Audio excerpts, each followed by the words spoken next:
Il y a des vérités qu'on ne devrait jamais découvrir trop tard, des secrets de famille capables de transformer un passé heureux en labyrinthe de culpabilité. Je m'appelle Hervé, et cette histoire commence à Kinshasa, mais elle traverse des villes, des parfums, des silences et des regrets qui ne me quitteront peut-être jamais. Avant de commencer, je vous préviens, ce récit parle d'amour, de rupture, de secrets et de deuil, il parle aussi du pardon ou de l'impossibilité de pardonner. Si vous avez déjà tenu entre vos mains quelque chose de précieux puis senti que tout vous échappait, alors vous comprendrez. Écoutez-moi jusqu'au bout, et dites-moi, à la fin, ce que j'aurais dû faire. C'était il y a 5 ans, une journée moite de Kinshasa, la chaleur pesait sur les trottoirs, les klaxons discutaient tout seuls, la poussière s'accrochait aux chaussures. Je travaillais à la banque, derrière un comptoir où les sourires sont un uniforme et les secrets, une monnaie officieuse. Elle est entrée en fin de matinée, Geneviève, 21 ans, une robe simple, des sandales, un regard plus grand que le haut et ce parfum discret à frais, presque timide qui s'accrochait à l'air comme un refrain. Je veux ouvrir un compte, s'il vous plaît. Sa voix n'était pas forte, mais elle posait les mots comme on replace une mèche derrière l'oreille, avec calme, avec soin. Je lui ai demandé les documents, j'ai vérifié les formulaires, j'ai fait glisser les feuilles d'un geste professionnel, mais à chaque prénom, à chaque signature, j'avais l'impression qu'un trait de stylo nous rapprochait. Elle venait de Lubumbashi. « Me tu connais » m'a-t-elle demandé. J'ai répondu que j'y avais de la famille lointaine, que j'y étais passé enfant. Elle a souri, « Alors tu sais. Là-bas, l'horizon est plus bas et le ciel plus vaste. » On a parlé 2 minutes de trop pour des inconnus, puis, à la porte, elle s'est retournée, « Merci, Hervé. On se revoit pour l'activation ?» J'ai dit oui bien sûr. La vérité, c'est que j'aurais dit oui à n'importe quoi. Le deuxième rendez-vous a confirmé ce que je n'avais pas osé nommer, ce n'était pas un coup de cœur, c'était une certitude. Nous avons commencé à nous voir, des marches au bord du fleuve, des beignets encore tièdes achetés trop tard, des conversations sans prudence. Elle m'a parlé de sa mère, présente, forte, mais mystérieuse quand la conversation glissait vers son père. Je ne le connais pas, Hervé. Je ne sais rien de lui. Ça ne me manque pas, enfin, je crois. J'ai serré sa main. J'ai pensé, on construit avec ce qu'on a, et ce qu'elle était me suffisait.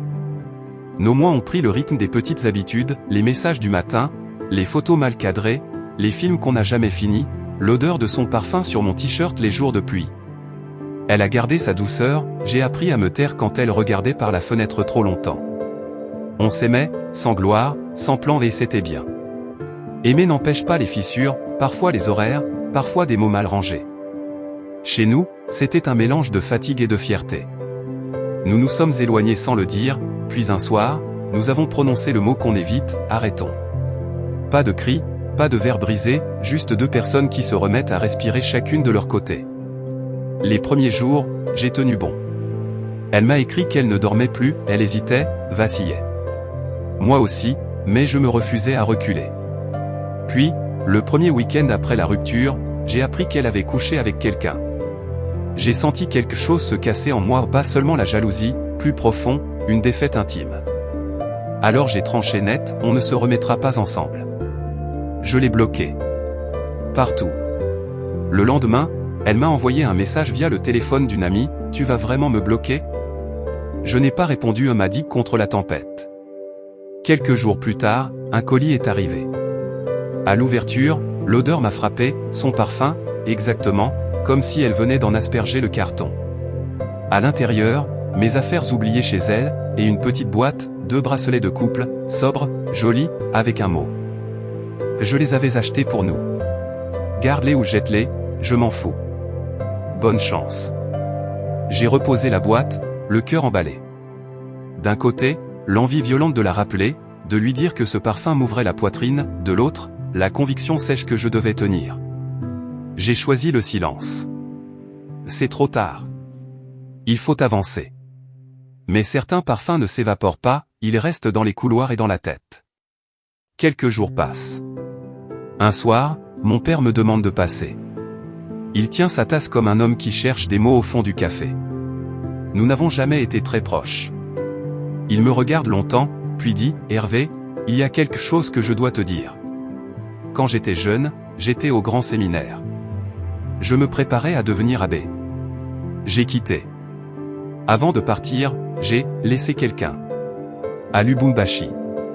Une femme. Elle a eu un enfant. Je n'ai pas été là.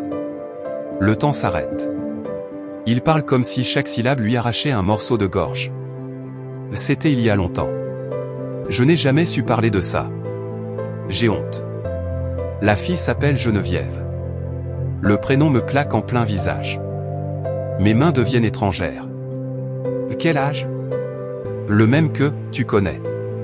Elle ressemble à quoi? Je l'ai vue, il y a très longtemps. Une photo. Tout se tord à l'intérieur, les dates, les coïncidences, la ville de Lubumbashi, son regard, son parfum, notre histoire. Une ligne se trace entre tous les points et, au bout, une vérité que je n'ose pas nommer. Je me lève, je recule. Papa, dis-moi que ce n'est pas possible. Dis-moi que ce n'est pas la même Geneviève. Il ferme les yeux. Je ne sais pas, je sors. La nuit est lourde. Je marche, longtemps, sans but. Des éclats de rire sortent des bars, des phares découpent les coins de rue, je n'entends rien. Dans ma tête, une seule phrase tourne, j'ai couché avec ma sœur. Le retour à la maison est une chute libre. Je vide les tiroirs, je rouvre le colis, je prends les bracelets, je les serre jusqu'à me faire mal. J'essaie d'appeler mon père plus de son. Je le traite d'irresponsable, d'absent, d'homme qui s'en va avant de nommer ses fautes. J'essaie d'appeler Geneviève bloquée. Je veux demander à sa mère, hurler, confronter, vérifier. Mais comment? Avec quelle force? Et pour faire quoi de cette vérité si elle se confirme? Les jours suivants, je cherche mon père, son téléphone ne passe plus, disparu, fuyant, ou écrasé par sa propre honte. Je frappe à des portes, je laisse des messages, j'attends. Parfois, j'ai envie de tout dire à Geneviève, et si? Mais comment lui imposer ce doute? Comment poser une bombe au milieu de sa vie? Je ne mange plus, je ne dors pas. J'entends son rire dans les marchés, je vois sa silhouette dans les vitres. Chaque parfum qui lui ressemble me ramène au premier jour son entrée dans le hall de la banque, la robe simple, la voix douce et, sur ce souvenir, l'ombre d'un crime involontaire. Un mois plus tard, c'est tombé. Une connaissance m'envoie un message court, maladroit, Hervé, tu as appris pour Geneviève. Non, quoi? Un accident. Grave. Elle n'a pas survécu. Je ne comprends pas tout de suite, le cerveau protège parfois. Puis ça me frappe comme une vague contre un mur. Je ne crie pas, je m'assois, je respire très longtemps, comme si l'air devenait liquide. J'ouvre la boîte des bracelets, je les pose sur la table, l'un à côté de l'autre. Je relis le mot, garde-les ou jette-les, je m'en fous. Bonne chance. Mais moi, je ne m'en fous pas. J'aimerais la rappeler, ignorer ma fierté, ignorer la faute possible, ignorer les pères et les silences, juste revenir à la fille de la banque, à notre fleuve, à nos beignets tièdes. Le lendemain, je vais là où nous aimions marcher. Le fleuve avance, indifférent. Je parle tout seul, pardonne-moi. Pour tout. Pour ce que je sais, pour ce que je ne sais pas. Pour ce que j'ai été, pour ce que j'aurais dû être. Je pense à son parfum, ce fil invisible qui m'avait guidé jusqu'à elle et qui maintenant flotte sans point d'attache. Je pense à Lubumbashi, au séminaire, à mon père caché dans ses silences. Une colère immense monte, s'il avait parlé, plus tôt, franchement, peut-être que tout aurait été différent. Depuis, la question me ronge, dois-je pardonner mon père? Pardon ne veut pas dire oublier, pardon ne veut pas dire excuser. Parfois, c'est seulement déposer le poids avant qu'il ne nous brise l'échine. Mais que pardonner exactement? Son silence? Sa lâcheté? Sa jeunesse maladroite? Le fait d'avoir semé une vie à Lubumbashi et d'avoir tourné la tête? Et si le destin avait tissé une cruauté plus vaste que nos volontés, est-ce lui? Est-ce moi? Est-ce la vie? Je reviens à l'évidence, je ne saurai peut-être jamais avec certitude. Les dates s'alignent, les ressemblances m'assaillent, les coïncidences brûlent. Mais l'acte, lui, était involontaire. L'ignorance n'efface pas la douleur, elle la rend plus sourde, plus diffuse. Alors, que faire? Je peux choisir la pierre, la garder dans ma poitrine jusqu'à ce qu'elle écrase le reste, ou je peux choisir la cicatrice, la trace restera, mais la peau repoussera autour. J'ai longuement écrit une lettre à mon père, pas pour effacer, pour dire la vérité tout entière. Les mots tremblent, je te reproche d'avoir laissé le silence grandir. Je te reproche d'avoir fait de moi l'héritier d'un secret qui ne m'appartenait pas. Mais je veux vivre. Je veux arrêter de me battre contre un fleuve qui ne remonte pas. Je ne sais pas encore si je te pardonne. Je sais seulement que je ne veux plus me taire. Aujourd'hui, je garde les 2 bracelets pas au poignet, dans un tiroir. Parfois, je les sors, je respire l'air du passé, je les regarde sans les toucher.